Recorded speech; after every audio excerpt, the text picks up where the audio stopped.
ಗುರು ಬಸವಲಿಂಗಾಯ ನಮಃ. ಸರ್ವರಿಗೂ ಶರಣು ಶರಣಾರ್ಥಿಗಳು. ನೆರೆ ಕೆನ್ನೆಗೆ ತೆರೆಗಲ್ಲಕ್ಕೆ ಶರೀರ ಗೂಡು ಹೋಗದ ಮುನ್ನ, ಹಲ್ಲು ಹೋಗಿ ಬೆನ್ನು ಬಾಗಿ ಅನ್ಯರಿಗೆ ಹಂಗಾಗದ ಮುನ್ನ, ಕಾಲು ಮೇಲೆ ಕೈಯ ನೂರಿ ಕೋಲ ಹಿಡಿಯದ ಮುನ್ನ, ಮುಪ್ಪಿಂದೊಪ್ಪ ಬಳಿಯದ ಮುನ್ನ, ಮೃತ್ಯು ಮುಟ್ಟದ ಮುನ್ನ ಪೂಜಿಸು ನಮ್ಮ ಕೂಡಲ ಸಂಗಮ ದೇವನ. ವಿಶ್ವಗುರು ಬಸವಣ್ಣನವರ ವಚನವನ್ನ ಸ್ಮರಿಸುತ್ತಾ ಇಂದು ಶರಣು ವಿಶ್ವವಚನ ಫೌಂಡೇಶನ್ ಮೈಸೂರು ವತಿಯಿಂದ ಶ್ರೀ ಎಸ್.ಎನ್. ಶಾರದಾ ಮತ್ತು ಶ್ರೀ ಎನ್.ಟಿ. ಸಿದ್ದರಾಮಣ್ಣನವರ ಬೆಂಗಳೂರು ಇವರ ದತ್ತಿ ಅಂಗವಾಗಿ ಶೈಕ್ಷಣಿಕ ಪ್ರತಿಭಾ ಪುರಸ್ಕಾರ ಸಮಾರಂಭ ಹಾಗೂ 128ನೇ ಕಾರ್ಯಕ್ರಮವಾದ ಶಾಲೆಗಳೆಡೆಗೆ ವಚನಗಳ ನಡಿಗೆ ಕಾರ್ಯಕ್ರಮವನ್ನ ಎಸ್.ಕೆ. ಪಬ್ಲಿಕ್ ಶಾಲೆ, ಬೊಮ್ಮಸಂದ್ರ, ಆನೇಕಲ್ ತಾಲೂಕು, ಬೆಂಗಳೂರು ಇಲ್ಲಿ ಆಯೋಜಿಸಲಾಗಿದೆ. ಈ ಸುಂದರ ಕಾರ್ಯಕ್ರಮದ ದತ್ತಿ ದಾಸೋಹಿಗಳು ಆಗಿರುವಂತಹ ಶ್ರೀಮತಿ ಎಸ್.ಎನ್. ಶಾರದಾ ಮತ್ತು ಶ್ರೀ ಎನ್.ಟಿ. ಸಿದ್ದರಾಮಣ್ಣನವರ್, ನಿವೃತ್ತ general manager NGF Indiranagar, Bengaluru ಇವರಿಗೆ ನಾನು ಭಕ್ತಿಪೂರ್ವಕ ಶರಣು ಶರಣಾರ್ಥಿಯನ್ನ ಸಮರ್ಪಿಸುತ್ತೇನೆ.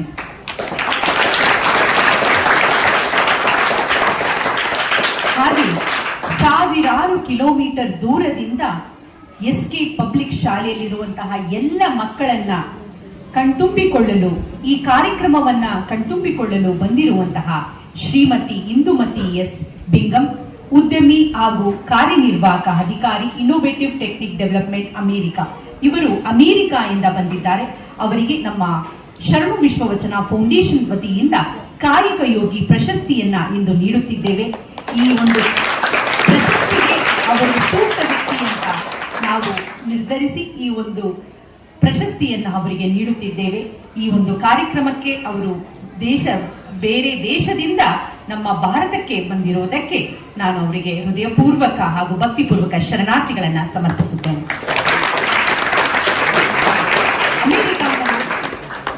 ಅಮೆರಿಕಾದಿಂದ ಬಂದಿರೋದು ಅಂತ ಹೇಳಿದೆ ಮಾತ್ರ. ಹಾಗೆ ಈ ಒಂದು ಶಾಲೆಯಲ್ಲಿ ಈ ಕಾರ್ಯಕ್ರಮ ನಡೆಯಬೇಕಾದ್ರೆ ಮುಖ್ಯ ಕಾರಣಕರ್ತರು ಡಾಕ್ಟರ್ C.B. ಶಶಿಧರ್ ಅವರು, ಸಂಸ್ಥಾಪಕರು ಎಸ್.ಕೆ. ಪಬ್ಲಿಕ್ ಶಾಲೆ, ಆನೇಕಲ್ ತಾಲೂಕು, ಬೆಂಗಳೂರು. ಇವರು ಈ ಒಂದು ಕಾರ್ಯಕ್ರಮವನ್ನ ಮಾಡೋದಕ್ಕೆ ಅವಕಾಶ ಮಾಡಿಕೊಟ್ಟಿದ್ದಕ್ಕೆ ಇವತ್ತು ನಿಮ್ಮ ಒಂದು ಶಾಲೆಯಲ್ಲಿ ಈಗಾಗಲೇ ನಾವು ಒಂದು 3-4 ಸಲ ನಿಮ್ಮ ಶಾಲೆಗೆ ಬಂದಿದ್ದೀವಿ ಅಲ್ವಾ? ಇದು 5ನೇ ಸಲ ನಾವು ನಿಮ್ಮ ಶಾಲೆಗೆ ಬರ್ತಾ ಇರೋದು. Doctor C.B. ಶಶಿಧರ್ ಅವರಿಗೂ ಕೂಡ ಶರಣಾರ್ಥಿಗಳನ್ನ ಸಮರ್ಪಿಸಿ 128 ಕಾರ್ಯಕ್ರಮಗಳನ್ನ ನಾವು ಮಾಡಿದ್ದೀವಿ ಅಂದ್ರೆ ಆ ಕಾರ್ಯಕ್ರಮ ಒಬ್ಬರಿಂದ ಸಾಧ್ಯ ಆಗೋದಿಲ್ಲ ಅಲ್ವಾ? ಈ ಸಂಸ್ಥೆ ಪ್ರಾರಂಭ ಆಗಬೇಕಾದ್ರೆ ಮುಖ್ಯವಾಗಿ ಕಾರಣಕರ್ತರು ನಮ್ಮ ಮನೆಯವರಾದಂತಹ ವಚನ ಕುಮಾರಸ್ವಾಮಿರವರು. ಅವರು ನಾನು ಸೇರಿ ಈ ಒಂದು ಸಂಸ್ಥೆಯನ್ನ ಸ್ಥಾಪನೆ ಮಾಡಿರೋದು. ಅವರಿಗೂ ಕೂಡ ಸಮರ್ಪಿಸಿ ಇನ್ನು ನಮ್ಮ ಈ ಒಂದು ಸಂಸ್ಥೆ ನಡಿಬೇಕಾದ್ರೆ, ಸುಸೂತ್ರವಾಗಿ ಎಲ್ಲ ಚಟುವಟಿಕೆಗಳನ್ನ ನಡೆಸಬೇಕಾದ್ರೆ ನಮ್ಮ ಜೊತೆ ಯಾವಾಗ್ಲೂ ಕೂಡ ನಾವು ಜೊತೆಯಾಗಿರ್ತೀವಿ ಅಂತ ಹೇಳುವಂತಹ ಹಿರಿಯರು ಆದಂತಹ ಶ್ರೀಯುತ ವಿ. ಲಿಂಗಣ್ಣರವರೇ, ಕೇಂದ್ರೀಯ ಸಂಚಾಲಕರು ಶರಣು ವಿಶ್ವವಚನ ಫೌಂಡೇಶನ್, ಹಾಗೂ ಶಿವಪುರ ಉಮಾಪತಿರವರೇ, ಉಪಾಧ್ಯಕ್ಷರು ಶರಣು ವಿಶ್ವವಚನ ಫೌಂಡೇಶನ್, ಅವರಿಗೂ ಕೂಡ ಶರಣು ಶರಣಾರ್ಥಿಗಳನ್ನ ಸಮರ್ಪಿಸಿ ಈ ಒಂದು ಕಾರ್ಯಕ್ರಮ ನಡೀಬೇಕಾದಾಗ ನಮ್ಮ ದತ್ತಿ ದಾಸೋಹಿಗಳು ಆಗಿರುವಂತಹ ಶಾರದಾ ಅಮ್ಮನವರು ಮತ್ತೆ ಸಿದ್ದರಾಮಣ್ಣನವರ ಜೊತೆಗೆ ನಾನು ಕೂಡ ಈ ಕಾರ್ಯಕ್ರಮ ಹೇಗಿರುತ್ತೆ ಅಂತ ನೋಡ್ಬೇಕು ಅಂತ ಹೇಳಿ ರಾಜರಾಜೇಶ್ವರಿ ನಗರ, ಬೆಂಗಳೂರಿನಿಂದ ಅಪರ್ಣಾ ಹಾಗೂ ಬಸವರಾಜು ದಂಪತಿಗಳು ಈ ಒಂದು ಕಾರ್ಯಕ್ರಮವನ್ನ ನೋಡಲಿಕ್ಕೆ ಬಂದಿದ್ದಾರೆ. ಶರಣಾರ್ಥಿಗಳನ್ನ ಸಮರ್ಪಿಸುತ್ತೇನೆ. ಹಾಗೆ ಶಶಿಧರ್ ಸರ್ ಅವರ ಸಹೋದರರು ಆಗಿರುವಂತಹ ಶ್ರೀಯುತ ಸತೀಶ್ ಸರ್ ಕೂಡ ಈ ಒಂದು ಕಾರ್ಯಕ್ರಮದಲ್ಲಿ ಉಪಸ್ಥಿತರಿದ್ದಾರೆ. ಅವರಿಗೂ ಕೂಡ ಶರಣಾರ್ಥಿಗಳನ್ನ ಸಮರ್ಪಿಸುತ್ತಾ ಕಾರ್ಯಕ್ರಮ ಆಗಬೇಕಾದ್ರೆ ಒಬ್ಬರು ಸಂಸ್ಥಾಪಕರು ಬೇಕು ಈ ಶಾಲೆಗೆ. ಹಾಗೆ ನಿಮಗೆಲ್ಲ ಪಾಠ ಹೇಳಿಕೊಡುವಂತಹ ಗುರುಗಳು ಕೂಡ ಬೇಕು ಅಲ್ವಾ? ಈ ಒಂದು ಶಾಲೆಯ ಎಲ್ಲ ಶಿಕ್ಷಕ ವೃಂದದವರಿಗೆ ಮತ್ತೆ ಬೋಧಕೇತರ ವರ್ಗದವರಿಗೆ, ಮುಖ್ಯವಾಗಿ ವಿದ್ಯಾರ್ಥಿಗಳಿಗೆ ಎಲ್ಲರಿಗೂ ಮಗದೊಮ್ಮೆ ಶರಣು ಶರಣಾರ್ಥಿ. ಮಕ್ಕಳ ಈ ಒಂದು ಕಾರ್ಯಕ್ರಮ ಶಾಲೆಗಳೆಡೆಗೆ ವಚನಗಳ ನಡಿಗೆ, the path of vachana towards school, ಇದು ಆರ್ಗನೈಸ್ ಮಾಡಿರೋದು, ಇದು ಪ್ರೆಸೆಂಟ್ ಮಾಡಿರೋದು ನಾವು ಯಾರಿಗೆ ಅಂದ್ರೆ ನಿಮಗಳಿಗೋಸ್ಕರ. Because you are all the foundation ಅಲ್ವಾ? ನೀವು ಈ ದೇಶವನ್ನ ಕಟ್ಟುವಂತಹ ಈ ಅಡಿಪಾಯಗಳು ನೀವೆಲ್ಲ. ಈಗ ಅಡಿಪಾಯವನ್ನ ನಾವು ಸರಿಯಾಗಿ ಕಲ್ಲು ಮಣ್ಣು ಸಿಮೆಂಟ್ ಎಲ್ಲ ಹಾಕಿ ನಿಮ್ಮನ್ನ ತಯಾರು ಮಾಡಿದ್ರೆ ಒಳ್ಳೆ ಬೃಹತ್ತಾದಂತಹ ಕಟ್ಟಡಗಳನ್ನ ಕಟ್ತೀರಿ ಅಲ್ವಾ. ಅಂತಹ ಕಟ್ಟಡ ಕಟ್ಟುವಂತಹ ಈ ದೇಶ ನಿರ್ಮಾಣ ಮಾಡುವಂತಹ ವಿದ್ಯಾರ್ಥಿಗಳಿಗೆ ಉಪಯೋಗ ಆಗಬೇಕು. ಈ 12ನೇ ಶತಮಾನದಲ್ಲಿ ರಚಿತವಾದಂತಹ ವಚನ ಸಾಹಿತ್ಯ 21ನೇ ಶತಮಾನದಲ್ಲೂ ಕೂಡ ಜೀವಂತವಾಗಿದೆ ಅಂದ್ರೆ ಅದರಲ್ಲಿ ಒಂದು ಶಕ್ತಿ ಇದೆ. ಆ ಶಕ್ತಿಯನ್ನ ಇವತ್ತು ನಿಮಗೆ ಕೊಡೋದಕ್ಕೆ ನಾವಿವತ್ತು ಈ ಕಾರ್ಯಕ್ರಮವನ್ನ ಆಯೋಜಿಸಿರೋದು. ನಿಮ್ಗೆಲ್ಲರಿಗೂ ಗೊತ್ತು ವಚನ ಅಂದ್ರೆ ಏನು, ಪ್ರಮಾಣ.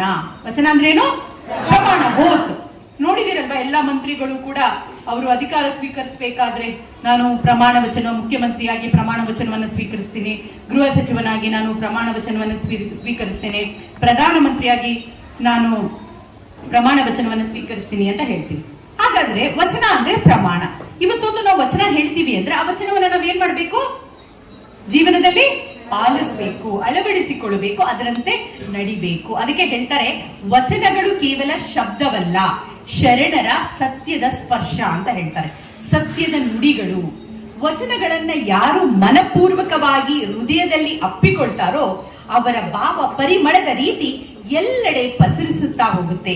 ಜ್ಞಾನ ಮೌಲ್ಯಗಳ ಜೊತೆಗೆ ಈ ದೇಶದ ಉನ್ನತ ಪ್ರಜೆಯಾಗಿ ಸಾಧಕರಾಗಿ ನಮ್ಮನ್ನ ಅತ್ಯುನ್ನತ ಸ್ಥಾನಕ್ಕೆ ಕರೆದೊಯ್ಯುವಂತಹ ಶಕ್ತಿ ಯಾವುದಕ್ಕಿದೆ ಅಂತಂದ್ರೆ, ಯಾವ ಸಾಹಿತ್ಯಕ್ಕಿದೆ ಅಂದ್ರೆ ವಚನ ಸಾಹಿತ್ಯಕ್ಕಿದೆ. ಅದಕ್ಕೆ ವಚನ ಸಾಹಿತ್ಯ ಕನ್ನಡ ಸಾಹಿತ್ಯವನ್ನ ಶ್ರೀಮಂತಗೊಳಿಸಿದಂತಹ ಸಾಹಿತ್ಯದಲ್ಲಿ ಒಂದು ಪ್ರಕಾರ ಅಂತಾನೆ ಹೇಳ್ತಾರೆ. ಅಂದ್ರೆ ಆ ಮಟ್ಟಿಗೆ ಮೌಲ್ಯ ಇದೆ. ಒಂದೊಂದು ಪದಗಳು ಕೂಡ ನಮಗೆ ಎಷ್ಟು ಅರ್ಥವನ್ನ ಹೇಳ್ಕೊಡುತ್ತೆ ಅಂದ್ರೆ ಆ ಅರ್ಥವನ್ನ ತಿಳಿತಾ ಹೋದ್ರೆ ನಮ್ಮ ಮೈಂಡ್ ಅಲ್ಲಿ ಇರುವಂತಹ ಡಿಕ್ಷನರಿ, ಶಬ್ದಕೋಶ ಇನ್ನು ಹೆಚ್ಚುತ್ತಾ ಹೋಗುತ್ತೆ ಅಲ್ವಾ. ನೀವು ಪಠ್ಯ ಪುಸ್ತಕದಲ್ಲಿ ಹೊಸ ಪದಗಳು ಅಂತ ಓದ್ತೀರಿ ಅಲ್ವಾ, ಪ್ರತಿ ಒಂದು ಪಾಠದಲ್ಲೂ. ಹಾಗೆ ವಚನಗಳನ್ನ ಓದ್ತಾ ಬಂದ್ರೆ ಹೊಸ ಶಬ್ದಗಳು, ಹೊಸ ಪದಗಳು ನಿಮಗೆ ಏನಾಗುತ್ತೆ, ಪರಿಚಯವಾಗ್ತಾ ಹೋಗುತ್ತೆ. ಇನ್ನು ನಮ್ಮ ದತ್ತಿ ದಾಸೋಹಿಗಳ ಬಗ್ಗೆ ನಾನು ಹೇಳಬೇಕು. ನಮ್ಮ ಈ ಒಂದು ಸಂಸ್ಥೆ ಪ್ರಾರಂಭ ಆಗಿದ್ದು 2016. ಈಗ 11 ವರ್ಷ ಆಗಿದೆ ನಮ್ಮ ಈ ಸಂಸ್ಥೆಗೆ. ನಮ್ಮ ಶಾರದಾ ವರ್ಷದ ಹಿಂದೆ ನಮಗೆ ಪರಿಚಯವಾದವರು ಈ ದಂಪತಿಗಳು ಹೇಳಬೇಕಾದ್ರೆ ನಾನು ಮೊದಲು ಒಂದು ವಚನವನ್ನ ಹೇಳಲೇಬೇಕು. ಸತಿಪತಿಗಳೊಂದಾದ ಭಕ್ತಿ ಹಿತವಾಗಿಪ್ಪುದು ಶಿವಂಗೆ, ಸತಿಪತಿಗಳೊಂದಾಗದವನ ಭಕ್ತಿ ಅಮೃತದೊಳು ವಿಷ ಬೆರೆತಂತೆ ಕಾಣ ರಾಮನಾಥ ಅಂತ ಜೇಡರ ದಾಸಿಮಯ್ಯನವರು ಸತಿಪತಿಗಳ ಬಗ್ಗೆ ಒಂದು ಒಳ್ಳೆಯ ಒಂದು ಸುಂದರವಾದಂತಹ ವಚನವನ್ನ ರಚಿಸ್ತಾರೆ. ಈ ವಚನವನ್ನ ರಚಿಸಬೇಕಾದ್ರೆ ಮೋಸ್ಟ್ಲಿ ನಮ್ಮ 12ನೇ ಶತಮಾನದ ಶರಣರಿಗೆ ಈ 21ನೇ ಶತಮಾನದಲ್ಲಿ ಶಾರದಾ ಮತ್ತು ಸಿದ್ದರಾಮಣ್ಣನವರಂತಹ ದಂಪತಿಗಳು ಅನ್ಯೋನ್ಯವಾಗಿ ಬಾಳ್ತಾ ಜೀವನಕ್ಕೆ ಒಂದು ಸಮಾಜಕ್ಕೆ, ಅವರ ಬದುಕನ್ನೇ ಸಮಾಜಕ್ಕೆ ಒಂದು ಅರ್ಪಿಸ್ಬಿಟ್ಟಿದ್ದಾರೆ. ಅವರು ದಾಸೋಹ ಮಾಡಿದಂತಹ ಒಂದು ಕ್ಷೇತ್ರಗಳಿಲ್ಲ ಅಂತ ಹೇಳ್ಬೋದು. ಕೊರೋನಾ ಸಂದರ್ಭ ನಿಮ್ಗೆಲ್ಲರಿಗೂ ಗೊತ್ತಲ್ವಾ, ಕೊರೋನಾ ಬಂದಾಗ ಎಷ್ಟು ತೊಂದರೆಯನ್ನ ಅನುಭವಿಸಿದ್ವಿ ಅಂತ ಗೊತ್ತಲ್ಲ. ಅಂತ ಸಂದರ್ಭದಲ್ಲೂ ಕೂಡ ಎಷ್ಟೋ ಜನರಿಗೆ ಒಳ್ಳೇದಾಗ್ಲಿ ಅಂತ ದಾಸೋಹವನ್ನ ಮಾಡಿದ್ದಾರೆ. ಹೀಗೆ ಎಷ್ಟು ಅವ್ರು ಅನ್ಯೂನ್ಯವಾಗಿರ್ತಾರೆ ಅಂತಂದ್ರೆ, ಒಮ್ಮೆ ನಮ್ಮ ಶಾರದಾ ಮೇಡಮ್ ರವರಿಗೆ ಆಪರೇಷನ್ ಆಗಿತ್ತು. ಅವ್ರನ್ನ ನೋಡ್ಬೇಕು ಅಂತಂದಾಗ ಇಲ್ಲ ಹಾಸ್ಪಿಟಲ್ ಅಲ್ಲಿ ಇದೀವಿ, ಏನ್ ಬರೋದು ಬೇಡ ಅಂದ್ರು. ಇಲ್ಲ ನಾವು ಅಲ್ಲಿಗೆ ಬರ್ತೀವಿ ಅಂತ ಅಂದಾಗ ಅಲ್ಲಿ ಹೋಗಿ ನಾವಲ್ಲಿ ನೋಡ್ತೀವಿ ಎಷ್ಟು ಚೆನ್ನಾಗಿ ಸರ್ ಮೇಡಮ್ ನ ನೋಡ್ಕೊಳ್ತಾ ಇದ್ದಾರೆ ಅಂದ್ರೆ ಇದು ನಿಜವಾದ ಅನ್ಯೋನ್ಯವಾದಂತಹ ಜೀವನ, ಒಂದು ದಾಂಪತ್ಯ ಜೀವನ. ಜೋರಾಗಿ ಚಪ್ಪಾಳೆ ತಟ್ಟಿ.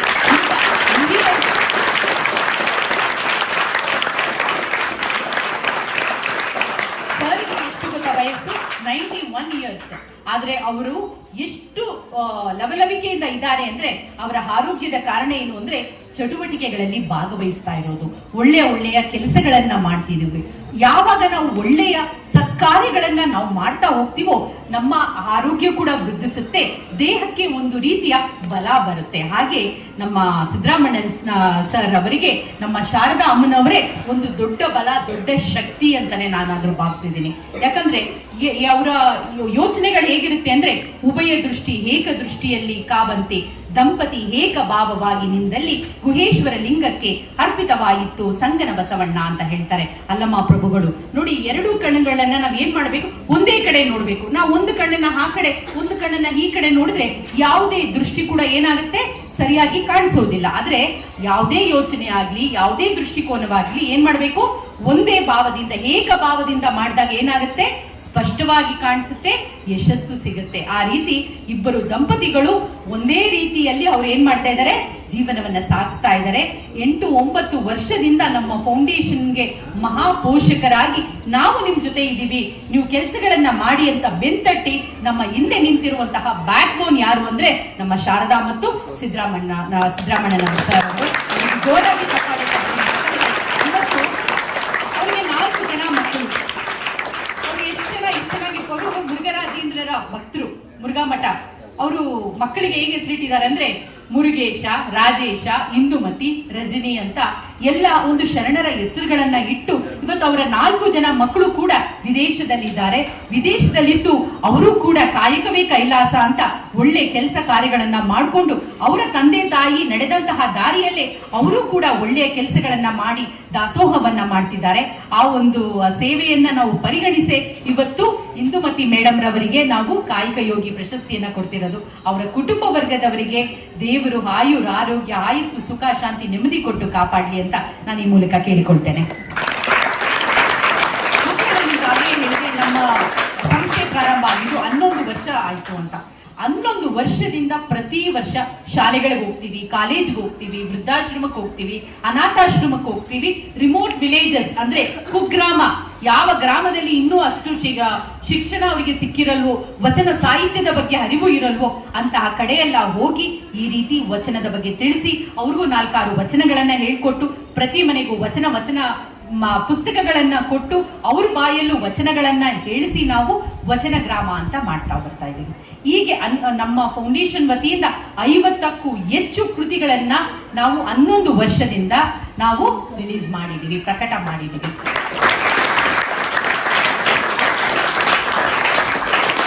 ಇವತ್ತೆಲ್ಲರೂ ನೀವು ಎಷ್ಟೋ ಜನ ಮಕ್ಕಳು ವೇಷಭೂಷಣವನ್ನ ಧರಿಸಿದ್ದಾರೆ, ಶರಣರ ವೇಷಭೂಷಣ. ಇದೊಂದು ನಿಮಗೆ ಮೆಮೊರಬಲ್ ಮೂಮೆಂಟ್ ಅಂತ ನಾನಾದ್ರೂ ಭಾವಿಸಿದ್ದೀನಿ ಲೈಫಲ್ಲಿ. ಯಾಕಂದ್ರೆ ವಚನಗಳು ಹೇಗೆ ಅಂದ್ರೆ ಒಂದು ಲೈಟ್ ಹೌಸ್ ಇದ್ದ ಹಾಗೆ. ಲೈಟ್ ಹೌಸ್ ಅಂದ್ರೆ ಏನು ಅಂತ ಗೊತ್ತಾ? ಸಮುದ್ರದ ದಂಡೆ ಇರುತ್ತಲ್ಲ, ಸಮುದ್ರ, ಆ ಸಮುದ್ರದ ದಂಡೆಯಲ್ಲಿರುವಂತಹ ಒಂದು ಎತ್ತರವಾದ ಗೋಪುರನೇ ಲೈಟ್ ಹೌಸ್ ಅಂತ ಹೇಳ್ತಾರೆ. ಯಾಕೆ ಲೈಟ್ ಹೌಸ್ ಇರುತ್ತೆ ಅಂತಂದ್ರೆ ಯಾವ್ದಾದ್ರೂ ನೌಕೆ ಅಲ್ಲಿ ಹೋಗ್ತಾ ಇರ್ಬೇಕಾದ್ರೆ ಅಲ್ಲಿ ಏನಾದ್ರೂ ಅಪಾಯ ಇದ್ರೆ, ಯಾವ್ದಾದ್ರು ಕರಾವಳಿ ಪ್ರದೇಶ ಇದ್ರೆ, ಅಲ್ಲಿ ಏನಾದ್ರೂ ಅಪಾಯಕಾರಿಯಾದಂತಹ ಬಂಡೆಗಳು ಇದ್ರೆ ಅಲ್ಲ ಆ ಬೆಳಕು, ಆ ಲೈಟ್ ಹೌಸ್ ಏನ್ ಮಾಡುತ್ತೆ, ಪ್ರಕಾಶಮಾನವಾದಂತಹ ಬೆಳಕನ್ನ ನೀಡುತ್ತೆ. ಆ ಬೆಳಕನ್ನ ನೀಡಿದಾಗ ಗೊತ್ತಾಗುತ್ತೆ ಈ ಕಡೆ ನಾವು ಬರಬಾರದು, ಇಲ್ಲಿ ಅಪಾಯಕಾರಿ ಒಂದು ಎಚ್ಚರಿಕೆ ಗಂಟೆ ಇದೆ ಅಂತ ತಿಳ್ಕೊತಾರೆ. ಅದೇ ರೀತಿ ನಮ್ಮ ಬದುಕಿಗೆ ಎಚ್ಚರಿಕೆ ಗಂಟೆ ಯಾವುದು ಅಂದ್ರೆ ಅದು ವಚನಗಳು. ವಚನ ಏನ್ ಮಾಡುತ್ತೆ ಅಂದ್ರೆ, ನೀವು ಒಂದು ವಚನ ಇವತ್ತು ಓದ್ತೀರಿ, ಒಂದು ವಚನದಲ್ಲಿರುವಂತಹ ಮೌಲ್ಯವನ್ನ ತಿಳಿದುಕೊಳ್ತೀರಿ, ಮತ್ತೊಂದು ವಚನ ಓದ್ತೀರಿ, ಅದರಲ್ಲಿರುವಂತಹ ಮತ್ತೊಂದು ಮೌಲ್ಯವನ್ನ ತಿಳಿದುಕೊಳ್ತೀರಿ. ಹೀಗೆ ನಾವೇನಾದ್ರೂ ದಾರಿ ತಪ್ಪಿದ್ರೆ ಬದುಕಿನಲ್ಲಿ ಕಾಲು ಎಡುವುದು ಬಹಳ ಸರ್ವೇ ಸಾಮಾನ್ಯ. ಹಾಗೆ ಏನಾದ್ರೂ ದಾರಿ ತಪ್ಪಿದ್ರೆ ನಮಗೆ ಎಚ್ಚರಿಕೆಯನ್ನ ಕೊಟ್ಟು ಸರಿ ದಾರಿಯಲ್ಲಿ ಸರಿಯಾದ ಪಥದಲ್ಲಿ ತೆಗೆದುಕೊಂಡು ಹೋಗುವುದೇ ಈ ವಚನಗಳು. ಅದರಿಂದಾಗಿ ನೀವು ವಚನಗಳನ್ನ ಓದಬೇಕು, ಅಧ್ಯಯನ ಮಾಡಬೇಕು ಅಂತ ನಾವು ಹೇಳೋದು. ಇನ್ನು ಈ ವಚನಗಳ ಬಗ್ಗೆ ನಾವು ಆದಷ್ಟು ತಿಳ್ಕೊಂಡ್ವಿ. ಜೀವನದಲ್ಲಿ ಶಿಕ್ಷಣ ಎಷ್ಟು ಬಹಳ ಮುಖ್ಯ ಅನ್ನೋದಕ್ಕೆ APJ ಅಬ್ದುಲ್ ಕಲಾಂ ರವರ ನನ್ನ ಮಾತುಗಳು ನನಗೆ ತುಂಬಾ ಇಷ್ಟವಾಗುತ್ತೆ. ನಿಮ್ಗೆ ಗೊತ್ತಾನೆ APJ ಅಬ್ದುಲ್ ಕಲಾಂ ಸಾರ್ ಯಾರು ಅಂತ? ರಾಷ್ಟ್ರಪತಿಗಳಾಗಿದ್ದವರು, ವಿಜ್ಞಾನಿಗಳು ಅಲ್ವಾ. ಇವತ್ತು ಅವರು ನಮ್ಮ ಜೊತೆ ಇಲ್ಲದೆ ಇರಬಹುದು, ಆದ್ರೆ ಅವರು ಕೊಟ್ಟಿರುವಂತಹ ಒಳ್ಳೆಯ ಕೊಡುಗೆಗಳು ನಮ್ಮನ್ನು ಈಗಲೂ ಕೂಡ ಕಾಪಾಡುತ್ತೆ. ಅದ್ರಲ್ಲಿ ಅವ್ರು ಹೇಳ್ತಾರೆ ಶಿಕ್ಷಣದ ಬಗ್ಗೆ, education is the best friend, an educated person is respected everywhere, education beats the beauty and the youth ಅಂತ ಹೇಳ್ತಾರೆ. The true power of life is education ಅಂತ ಹೇಳ್ತಾರೆ. ನಿಜವಾದ ಶಕ್ತಿ ಯಾವುದು? ಶಿಕ್ಷಣ. ಯಾಕಂದ್ರೆ ಇವತ್ತು ನಾವು ಬಡವರಾಗಿರ್ಬೋದು, ನಾಳೆ ಶ್ರೀಮಂತರಾಗ್ಬೋದು, ಇಲ್ಲ ಮತ್ತೆ ಬಡವರಾಗ್ಬೋದು. ಆದ್ರೆ ಸಂಪತ್ತು ಅನ್ನೋದು ಯಾವಾಗ್ಲೂ ಒಬ್ರ ಕೈಯಲ್ಲೇ ಇರಲ್ಲ. ಏನಾದ್ರೂ ತೊಂದರೆ ಆಯ್ತು ಅಂದ್ರೆ ಸಂಪತ್ತನ್ನ ನಾವು ಕಳೆದುಕೊಂಡ್ ಬಿಡ್ತೀವಿ. ಆದ್ರೆ ಶಿಕ್ಷಣ, ವಿದ್ಯೆ ಅದು ದೊಡ್ಡ ಸಂಪತ್ತು. ಯಾರು ಕದಿಯಲಾಗದಂತಹ ಸಂಪತ್ತು ಯಾವ್ದಾದ್ರು ಇದೆ ಅಂದ್ರೆ ಅದು ವಿದ್ಯೆ ಅಲ್ವಾ. ಆ ವಿದ್ಯೆ ನಾವು ಬದುಕಿರೋವರೆಗೂ ನಮ್ಮನ್ನು ಕಾಪಾಡುತ್ತೆ. ಇವತ್ತು ನಾವು ಒಂದ್ ಕಡೆ ಕೆಲಸ ನಾವು ಕಳ್ಕೊಂಡ್ರೆ ಮತ್ತೊಂದು ಕಡೆ ನಾವು ಕೆಲಸವನ್ನ ಸಂಪಾದನೆ ಮಾಡಬಹುದು ಅಲ್ವಾ. ಆದ್ರಿಂದಾಗಿ ಶಿಕ್ಷಣಕ್ಕೆ ಹೆಚ್ಚು ಒತ್ತನ್ನ ಕೊಡಬೇಕು ಅಂತ APJ ಅಬ್ದುಲ್ ಕಲಾಂ ಸರ್ ಅವ್ರು ಹೇಳ್ತಾರೆ. ಆಮೇಲೆ ಒಂದು ಮುಖ್ಯವಾದ ಒಂದು ಅಂಶವನ್ನ ಹೇಳ್ತಾರೆ, ಇವೆಲ್ಲ ಮಕ್ಕಳು ವಿದ್ಯಾರ್ಥಿಗಳು ಈಗ ಸಾಕಷ್ಟು ಕನಸುಗಳನ್ನ, ಸುಂದರವಾದ ಕನಸುಗಳನ್ನ ಕಾಣ್ತಿರ್ತೀವಿ ಅಲ್ವಾ. ಒಬ್ರಿಗೆ ಸ್ಪೋರ್ಟ್ಸ್ ಮ್ಯಾನ್ ಆಗ್ಬೇಕು ಅಂತ ಆಸೆ ಇರುತ್ತೆ, ಒಬ್ರಿಗೆ ಆಕ್ಟರ್ ಆಗ್ಬೇಕು ಅಂತ ಆಸೆ ಇರುತ್ತೆ, ಒಬ್ಬ ಇಂಜಿನಿಯರ್ ಆಗ್ಬೇಕು ಅಂತ ಇರುತ್ತೆ, ಒಬ್ಬನಿಗೆ ಡಾಕ್ಟರ್ ಆಗ್ಬೇಕು ಅನ್ನೋ ಆಸೆ ಇರುತ್ತೆ, ಒಬ್ರಿಗೆ ಪೈಲಟ್ ಆಗ್ಬೇಕು ಅನ್ನೋ ಆಸೆ ಇರುತ್ತೆ ಅಲ್ವಾ. ಆಸೆಗಳು ಈ ವಿದ್ಯಾರ್ಥಿ ದೆಸೆಯಲ್ಲಿ ಬಹಳ ಮುಖ್ಯವಾದದ್ದು. ಅದಕ್ಕೆ ಹೇಳ್ತಾರೆ dream dream dream, dreams transform into thoughts and thoughts result in an action ಅಂತ ಹೇಳ್ತಾರೆ. ಕನಸನ್ನ ಕಾಣಬೇಕು, ಸುಮ್ಮನೆ ಕನಸನ್ನ ಕಾಣಿದ್ರೆ ಆಗಲ್ಲ, ಅದನ್ನ ಕಾರ್ಯರೂಪದಲ್ಲಿ ತೆಗೆದುಕೊಂಡು ಬಂದು ಆ ಕನಸನ್ನ ನನಸು ಮಾಡ್ಕೊಳ್ಬೇಕು. ಕನಸೇ ಇಲ್ಲದೆ ಹೋದ್ರೆ ಜೀವನದಲ್ಲಿ ಗುರಿ ಮುಟ್ಟೋದಕ್ಕಾಗತ್ತಾ? ಅದಕ್ಕೆ ಪ್ರತಿಯೊಬ್ಬ ವಿದ್ಯಾರ್ಥಿ ಕೂಡ ಏನ್ ಮಾಡ್ಬೇಕು, ಇವಾಗ ನೀವು ಕನಸನ್ನ ಕಾಣಬೇಕು. ನಾನು ಏನಾಗ್ಬೇಕು ಮುಂದೆ, ನಾನು ಯಾವ ರೀತಿ ಓದಬೇಕು, ಯಾವ ರೀತಿ ನಾನು ಪರಿಶ್ರಮವನ್ನ ಹಾಕಬೇಕು, ನಾನು ಯಾವ ಮೆಟ್ಟಿಲುಗಳನ್ನ ಹತ್ತಬೇಕು, ಇವಾಗ ನಾನು ಈ ಒಂದು ಗುರಿಯನ್ನ ಮುಟ್ಟಬೇಕ ಅನ್ನೋದನ್ನ ನೀವು ಸ್ಪಷ್ಟವಾಗಿ ಮಾಡ್ಕೊಳ್ಬೇಕಾಗುತ್ತೆ. ಅದಕ್ಕೆ ಹೇಳ್ತಾರೆ ನೀವು ಕನಸುಗಳನ್ನ ಕಾಣಬೇಕು ಅಂತ ಹೇಳ್ತಾರೆ. ನಿಮ್ಗೆಲ್ಲರಿಗೂ ಗೊತ್ತು, ಸರ್ ಸಿ ವಿ ರಾಮನ್ ರವರ ಬಗ್ಗೆ ಕೇಳಿದ್ದೀರಾ? ಸಿ ವಿ ರಾಮನ್ ವಿಜ್ಞಾನಿ, ಕೇಳಿದ್ದೀರಾ ಅವ್ರ ಹೆಸರನ್ನ? ಕೇಳಿದ್ದೀರಿ. ಸಿ ವಿ ರಾಮನ್ ಅವರು ಒಂದು ಫೈನಾನ್ಷಿಯಲ್ ಡಿಪಾರ್ಟ್ಮೆಂಟ್ ಅಲ್ಲಿ ಕೆಲಸ ಮಾಡ್ತಾ ಇದ್ರು. ಫೈನಾನ್ಷಿಯಲ್ ಡಿಪಾರ್ಟ್ಮೆಂಟ್ ಅಲ್ಲಿ ಅವ್ರು ಬೆಳಗಿಂದ ಸಂಜೆವರೆಗೂ ಕೆಲಸ ಮಾಡ್ತಿದ್ರು. ಅವರಿಗೆ ಇಷ್ಟವಾದಂತಹ ಒಂದು ವೃತ್ತಿ ಏನು ಅಂತಂದ್ರೆ ಸಂಶೋಧನೆ. ಅವರು ಏನಾದ್ರೂ ಒಂದು ಸಂಶೋಧನೆಯನ್ನ ರಾತ್ರಿ ಹೊತ್ತು ಕೂತ್ಕೊಂಡು ಪ್ರಯೋಗಾಲಯ ಮಾಡ್ತಾ ಇದ್ರಂತೆ. ಪ್ರಯೋಗಾಲಯ ಅಂದ್ರೆ ಲ್ಯಾಬೊರೇಟರಿ, ಅಲ್ಲಿ ಕೂತ್ಕೊಂಡು ಸಂಶೋಧನೆಯನ್ನ ಮಾಡ್ತಿದ್ರಂತೆ. ಒಂದ್ಸಲ ಏನ್ ಮಾಡ್ತಾರೆ, ಸಮುದ್ರದ ಹತ್ರ ಹೋಗ್ತಾರೆ. ಈ ಸಮುದ್ರದ ನೀರು ಯಾಕೆ ಒಂಥರ ನೀಲಿ ಕಲರ್ ಆಗಿ ಕಾಣುತ್ತೆ, ಇದನ್ನ ನಾನು ಕಂಡುಹಿಡಿಬೇಕು, ಯಾಕೆ ಏನು ಅಂತ ಕುತೂಹಲಕಾರಿ ಆದಂತಹ ಪ್ರಶ್ನೆಗಳು ಅವರ ಮನಸ್ಸಿನಲ್ಲಿ, ಅವರ ಮೆದುಳಿನಲ್ಲಿ ಬಂದಾಗ ಅವರು ನಿರಂತರವಾದ ಪರಿಶ್ರಮವನ್ನ ಹಾಕಿಕೊಂಡು ಅವರು ಜೀವನದಲ್ಲಿ ಅವರು ಏನನ್ನ ಕಂಡಿಡ್ತಾರೆ ಅಂದ್ರೆ ಸ್ಕ್ಯಾಟ್ರಿಂಗ್ ಆಫ್ ಲೈಟ್ ಅನ್ನೋದನ್ನ ಕಂಡುಹಿಡಿತಾರೆ. ಅದನ್ನ ಏನಂತ ಹೇಳ್ತಾರೆ ಅಂದ್ರೆ ರಾಮನ್ ಎಫೆಕ್ಟ್ ಅಂತ ಕರೀತಾರೆ. ರಾಮನ್ನ ಪರಿಣಾಮ, ರಾಮನ್ ಎಫೆಕ್ಟ್ ಅಂತ ಸ್ಕ್ಯಾಟ್ರಿಂಗ್ ಆಫ್ ಲೈಟ್ ಅನ್ನೋದ್ರ ಬಗ್ಗೆ ಸಂಶೋಧನೆ ಮಾಡಿ ಅವ್ರದ್ದು 1930ರಲ್ಲಿ ಭೌತಶಾಸ್ತ್ರದಲ್ಲಿ ಅತ್ಯಂತ ಎತ್ತರವಾದಂತಹ ಉನ್ನತವಾದಂತಹ ಪ್ರಶಸ್ತಿ ಯಾವುದು ಅಂದ್ರೆ ನೋಬೆಲ್ ಪ್ರಶಸ್ತಿ. ಆ ನೋಬೆಲ್ ಪ್ರಶಸ್ತಿಯ ಮೊದಲ ಭಾರತೀಯ ವಿಜ್ಞಾನಿ ಪಡೆದವರು ಯಾರು ಅಂತಂದ್ರೆ ಸಿ ವಿ ರಾಮನ್ ಅವರು. ಯಾರು? ಸಿ ವಿ ರಾಮನ್ ಅವರು. ಫಿಸಿಕ್ಸ್ ಅಲ್ಲಿ ಅವರು ಪ್ರಥಮ ನೋಬೆಲ್ ಪ್ರೈಸ್ ಅನ್ನ ಪಡೀತಾರೆ. ಅಂದ್ರೆ ಯಾವುದೇ ಒಂದು ಜೀವನದಲ್ಲಿ ನಾವು ಏನಾದ್ರೂ ಸಾಧನೆ ಮಾಡಬೇಕಾದ್ರೆ ನಿರಂತರವಾದ ಒಂದು ಪರಿಶ್ರಮ ಬೇಕು ಅಂತ ಹೇಳ್ತಾರೆ. ಅಂದ್ರೆ ಇವಾಗ ಯಾವ್ದಾದ್ರು ಒಂದು ವಸ್ತುವನ್ನ ನೋಡ್ತೀರಿ, ಆ ವಸ್ತು ಹೇಗಿದೆ, ಅದಕ್ಕೆ ಈ ರೀತಿ ಹೇಗಾಯ್ತು ಅಂದ್ರೆ ನಿಮ್ಮಲ್ಲಿ ಯಾವಾಗ ಪ್ರಶ್ನಾರ್ಥಕ ಸ್ಕಿಲ್ಸ್ಗಳು, ಕೌಶಲ್ಯಗಳು ಬೆಳೀತಾ ಹೋಗುತ್ತೋ ಜೀವನದಲ್ಲಿ ಹೊಸ ಹೊಸ ಆವಿಷ್ಕಾರಗಳನ್ನ ಮಾಡೋದಕ್ಕೆ ಅದು ಬಹಳ ಪ್ರೇರಣೆ ಆಗುತ್ತೆ ಅಂತ ನಾನಾದ್ರೂ ಭಾವಿಸಿದ್ದೀನಿ. ಹೀಗೆ ಸಾಕಷ್ಟು ವಿಷಯಗಳ ಬಗ್ಗೆ ನಾವು ತಿಳಿದುಕೊಂಡ್ವಿ.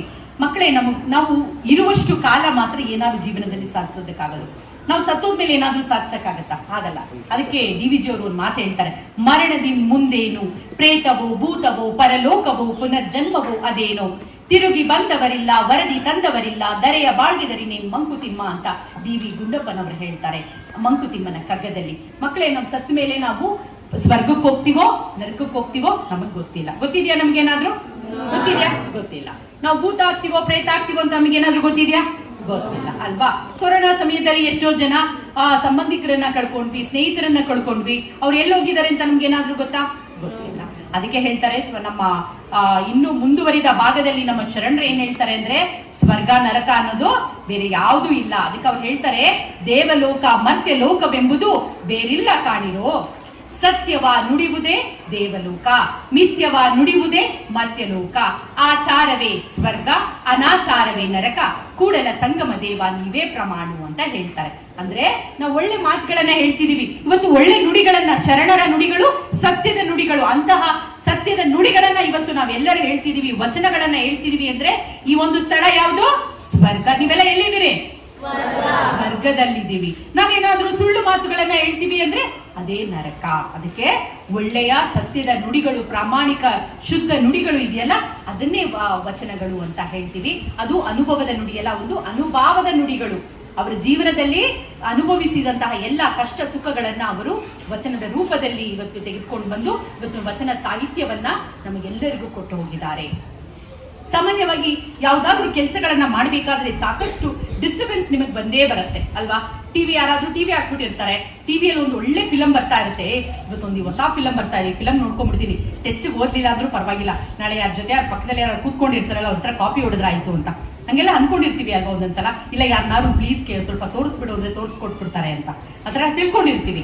ಆದ್ರೆ ಇಂಥ ಡಿಸ್ಟರ್ಬೆನ್ಸ್ಗಳನ್ನ ಅಥವಾ ಇನ್ಯಾರಾದ್ರೂ ಹೊರಗಡೆ ಮೂವಿ ಇದೆ ಅಲ್ಲಿಗೆ ಬಾ ಅಂತ ಕರೆದಾಗ ನಮ್ಮ ಓದೋದನ್ನ ಬಿಟ್ಟು ನಾವು ಹೊರಟೋಗ್ಬಿಡ್ತೀವಿ ಅಲ್ವಾ. ಹೀಗೆ ಸಾಕಷ್ಟು ಡಿಸ್ಟರ್ಬೆನ್ಸ್ಗಳು ವಿದ್ಯಾರ್ಥಿ ದಶೆಯಲ್ಲಿ ಬಹಳ ಆಗುತ್ತೆ. ಆ ಡಿಸ್ಟರ್ಬೆನ್ಸ್ ಇಂದೆಲ್ಲ ನೀವು ಹೊರಗಡೆ ಬರಬೇಕು ಅಂದ್ರೆ ಒಂದು ವಚನವನ್ನ ನೀವು ಎಲ್ಲರೂ ನಿಮ್ ಜೊತೆ ಹೇಳ್ಬೇಕು. ಹೇಳ್ತೀರಾ?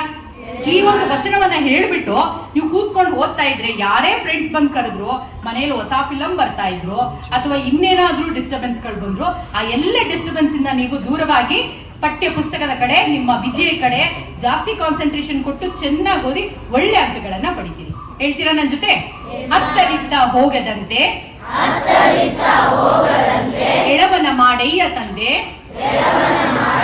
ಸುತ್ತಿ ಸುಳಿದು ನೋಡದಂತೆ ಅಂಧಕನ ಮಾಡಯ್ಯ ತಂದೆ, ಮತ್ತೊಂದ ಕೇಳದಂತೆ